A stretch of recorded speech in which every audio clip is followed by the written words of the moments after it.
السلام علیکم ناظرین، اسلام کی چاہت میں خوش آمدید۔ آج کا موضوع حضرت آدم علیہ السلام کے تیسرے بیٹے حضرت شیش علیہ السلام کا واقعہ۔ حضرت حابیل نہایت سعادت مند، فرما بردار اور نیک سیرت بیٹے تھے۔ انہی اوصاف حمیدہ کی بدولت حضرت آدم علیہ السلام کی تمام امیدوں کا مرکز حضرت حابیل بن چکے تھے۔ حضرت آدم علیہ السلام کو یقین تھا کہ میری نسل کو راہ راست پر رکھنے اور اللہ کے دین کو آگے پھیلانے میں یہی بیٹا میرا معاون ہوگا۔ چنانچہ یہی وہ بنیادی وجہ تھی جس بنا پر حسد میں آ کر قابیل نے حضرت حابیل کو شہید کر دیا، کیونکہ قابیل چاہتا تھا حضرت آدم علیہ السلام کے بعد نبوت کا تاج اور انسانوں کی بھاگ دوڑ کا صحرا اسی کے سر سجے، لیکن یہ حضرت حابیل کے ہوتے ہوئے ناممکن تھا، اسی لیے اس نے حضرت حابیل کو شہید کر دیا۔ حابیل چونکہ حضرت آدم علیہ السلام اور حضرت حوا علیہ السلام کی آنکھوں کا تارا تھا، اسی لیے ان کی شہادت کے بعد وہ دونوں بے حد غمگین رہنے لگے۔ دوسری طرف شیطان قابیل کے پاس آیا اور اس کو گھر سے بھاگنے کے لیے کہا، کہنے لگا اگر تم یہاں رہو گے تو تمہارا باپ تمہیں مار ڈالے گا۔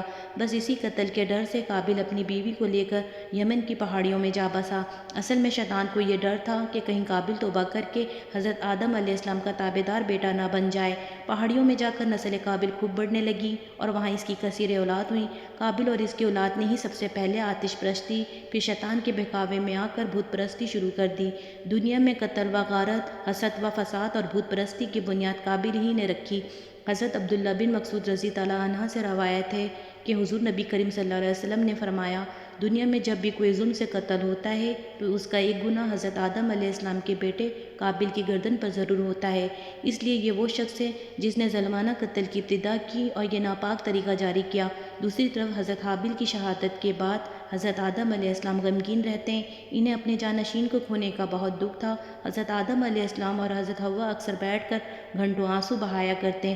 پھر ایک دن اللہ پاک سے حضرت آدم علیہ السلام نے یوں دعا فرمائی، اے اللہ پاک، مجھے ایسی پاک اولاد عطا فرما جو دین کو پھیلانے میں میری مدد کرے اور میرے بعد بھی تیرے نام کو اور تیرے پیغام کو دنیا میں پھیلا دے۔ مجھے نیک اور صالح جانشین عطا فرما دے۔ اللہ پاک نے حضرت آدم علیہ السلام کی دعا قبول فرمائی اور پھر کچھ ہی عرصے بعد حضرت شیش علیہ السلام پیدا ہوئے۔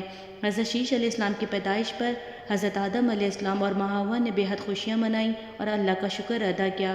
روایت میں ہے کہ جب حضرت شیش علیہ السلام پیدا ہوئے تو اس وقت حضرت آدم علیہ السلام کی عمر 130 سال تھی۔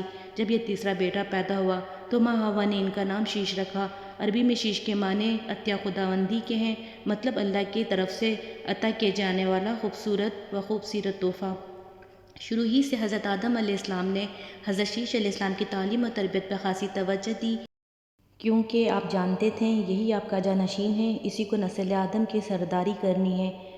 حضرت آدم علیہ السلام حضرت شیش علیہ السلام کو جنت کا حوال سناتے ہیں، اچھے اور برے کی پہچان کرواتے ہیں۔ جیسے جیسے حضرت شیش علیہ السلام بڑے ہوتے گئے، ان کی پوشیدہ صلاحیتیں اور والدین کی تعلیم و تربیت رنگ لاتی رہی۔ حضرت آدم علیہ السلام نے ان کو درس و تدریس اور وعظ و تبلیغ کے خوبصورت منفرد طریقے سکھائے، انہیں دین اور رات کی گھڑیوں کی پہچان کروائی، انہی اوقات میں ہونے والی عبادتوں کی تعلیم دی۔ اس کے علاوہ طوفان نوح کے بارے میں بھی آگاہ کیا جو کچھ عرصے بعد آنا تھا۔ حضرت آدم علیہ السلام اور حضرت حوا علیہ السلام کو حضرت شیش علیہ السلام سے بڑی امید تھی، جس کی بڑی وجہ یہ تھی کہ ان کا ایک بیٹا قتل ہو گیا، دوسری شیطان کے پیروکار بن کر کفر کے راستے پر چل نکلا تھا۔ اب اللہ تعالیٰ کی دین کو آگے پھیلانے اور شیطان کے شر کا مقابلہ کرنے کے لیے حضرت آدم علیہ السلام کے بعد حضرت شیش علیہ السلام ہی تھے۔ 960 برس کی عمر میں حضرت آدم علیہ السلام وفات پا گئے اور نسل انسانی کی بھاگ دوڑ حضرت شیش علیہ السلام کے کندھوں پر آ گئی۔ حضرت آدم علیہ السلام کی وفات کے بعد اللہ تعالیٰ نے حضرت شیش علیہ السلام کو نبوت کے درجے پر فائز کر دیا، چنانچہ اب حضرت آدم علیہ السلام کے بعد دوسرے نبی تھے۔ حضرت شیش علیہ السلام کو اللہ پاک نے کثیر اولاد سے نوازا اور وہ سارے بڑے فرمانبردار تھے۔